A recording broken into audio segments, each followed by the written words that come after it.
किसी ने बड़े कमाल की बात कही है कि इंसान सुनता है मन भर, सुनने के बाद प्रवचन देता है टन भर और खुद ग्रहण करता है कण भर। और ऐसी वीडियोस देखने के लिए सब्सक्राइब करें माय एफएम का यूट्यूब चैनल और दबाएं बेल आइकॉन। नमस्ते दोस्तों, मैं हूं आरजे कार्तिक। एक गरीब आदमी एक बार घूमता घामता एक राज्य की राजधानी में पहुंच गया। जिस दिन वो वहां पहुंचा उस दिन वहां समारोह हो रहा था, उत्सव चल रहा था। उसने पूछा लोगों से कि भैया क्या चल रहा है, तो एक ने बताया कि यहाँ पर हस्ती पटबंधन समारोह चल रहा है। इसने पूछा भाई क्या होता है इसमें, तो इसे बताया गया कि यहाँ पर क्या होगा, अभी थोड़ी देर में शाही हाथी आएगा और इस रास्ते से गुजरेगा। उसकी सूंड में एक माला होगी, उसने वो माला जिस व्यक्ति को पहना दी उसे इस राज्य का राजा अगले 5 साल के लिए बना दिया जाएगा। जहां इस व्यक्ति ने बात सुनी, गरीब आदमी ने उसने कहा अपन भी खड़े हो जाते हैं लाइन में, क्या पता अपनी किस्मत चमक जाए और शायद आज मेरा दिन है कि मैं घूमते घामते यहां पहुंच गया हूं। ये भी खड़ा हो गया लाइन में।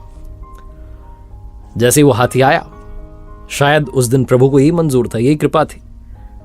वो हाथी आया, उसकी सूंड में माला थी, उसने वो माला इस गरीब आदमी को पहना दी और जैसे इसके गले में माला डली, लोग जयकारे लगाने लगे कि क्या बात है, मैं अपना अगला राजा मिल चुका है। राजपुरोहित ने से बुलाया, इसका तिलक किया और कहा अब आप सुन लीजिए शर्तें। तो इसने सोचा शर्तें भी है, तो इसने कहा बताइए क्या बात है। तो राजपुरोहित ने कहा कि आपको अगले 5 साल के लिए इस राज्य का राजा बनाया जा रहा है, लेकिन 5 साल के बाद आपको ये राज्य छोड़ के जाना पड़ेगा, ये राजधानी छोड़ के जानी पड़ेगी। जंगल में एक नदी है जिसमें बड़े बड़े मगरमच्छ घड़ियाल हैं, वो उनसे मुकाबला करना होगा, अपनी ताकत दिखानी होगी। अगर आपने ताकत दिखा दी तो आप वो नदी पार करके जंगल में उस तरफ एक गांव है प्यारा सा सुंदर सा, वहां जाके अपना जीवन बिता सकते हैं। कुछ लोगों ने ऐसा किया है, कुछ लोग अपना जीवन गंवा चुके हैं। अब आप बताइए कि क्या आप 5 साल के लिए राजा बनने के लिए तैयार हैं। गरीब आदमी, इसके पास खोने के लिए कुछ नहीं, गंवाने के लिए कुछ नहीं। इसने अपने जीवन को सोचा, लाइफ को सोचा। इसने कहा सही है, 5 साल तो राजा रहेंगे, फिर कुछ डिसाइड कर लेंगे, कुछ ना कुछ तो होगा।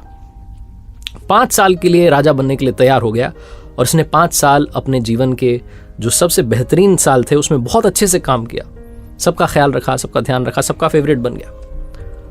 और 5 साल कब खत्म हो गए पता नहीं चला। विदाई का दिन आ गया, लोगों की आंखें भर आई, कितना अच्छा राजा हमें छोड़ के जा रहा है। लोग रोने लगे कि इस बेचारे को अब यातना सहनी पड़ेगी। वो नदी जो है उसमें मगरमच्छ घड़ियाल सब मिलेंगे, क्या पता मर ना जाए। ढोल नगाड़ों के साथ में विदाई हुई, जंगल में पहुंचे। उस नदी के इस किनारे पर इसकी विदाई के लिए लोग तैयार थे, लेकिन जैसे ही इसने प्रणाम किया सबको कि धन्यवाद, बहुत अच्छा रहा, चलने लगा, तो लोग चौंक गए। ये खुशी खुशी नदी पार कर रहा था क्योंकि इसने उन 5 सालों में उस नदी पर लकड़ी का पुल तैयार करवा दिया था। लोग वापस प्रसन्न हो गए कि चलो सुरक्षित रहेंगे राजा साहब, अब वहां रहेंगे लेकिन अच्छे से रहेंगे। कहानी राजा की और नदी की नहीं है, कहानी आपकी हमारी है।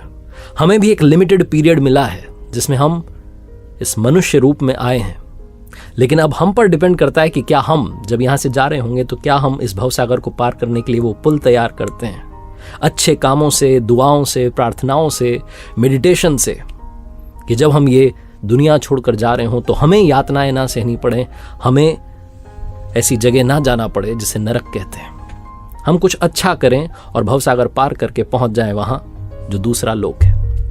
ये छोटी सी कहानी बस यही सिखाती है कि अच्छे कर्म करते चलिए, दुआएं कमाते चलिए, बाकी सब वो देख लेगा। एक बार फिर से वही बात कहूंगा जो अक्सर कहता हूं, अपनी सच्ची मेहनत, अपनी फैमिली के प्यार और ऊपर वाले के आशीर्वाद के साथ कर दिखाओ कुछ ऐसा कि दुनिया करना चाहे आपके जैसा। ऐसे ही वीडियोस देखने के लिए सब्सक्राइब करें माय एफएम का ऑफिशियल यूट्यूब चैनल। याद रखिए, अगर आप कुछ अच्छा सुन रहे हैं तो माय एफएम सुन रहे हैं। चलो आज कुछ अच्छा सुनते हैं।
ऐसे ही वीडियोस देखने के लिए सब्सक्राइब करें माई एफएम का ऑफिशियल यूट्यूब चैनल। याद रखिए, अगर आप कुछ अच्छा सुन रहे हैं तो माई एफएम सुन रहे हैं। चलो आज कुछ अच्छा सुनते हैं।